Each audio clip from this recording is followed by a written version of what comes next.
এটার মধ্যে এমন কিছু খামারি আছে যারা বছরের ৮ মাস মুক্ত অবস্থায় হাঁস পালন করে এবং বাকি ৪ মাস আবদ্ধ অবস্থায় তাদেরকে রাখতে হয়।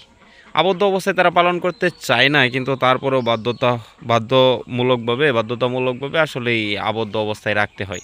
কীরকম, আমাদের বাংলাদেশে বেশিরভাগ সময়ই মাঠ ফাঁকা থাকে, তার মধ্যে এমন কিছু নিচু জায়গা আছে যে জায়গাগুলোতে বছরের ৪ মাস ফসল থাকে। যেরকম ইরি যে ধানটা আছে, এই ধানটা রোয়া রোপণের সময় অলরেডি হয়ে গেছে। আর এখন না চাইলেও খামারিরা হাঁস আবদ্ধ অবস্থায় নিয়ে আসতে হবে অথবা হাঁস বিক্রি করতে হবে। ভাই, নিজের হাতে তৈরি করা একটা ডিম পাড়া হাঁস কত কষ্ট যে হয় তাকে ডিমে নিয়ে আসতে, এবং কতটুকু পরিচর্যা যে করতে হয়, এটা যে হাঁস খামার করে একমাত্র সেই বোঝে। আর সেই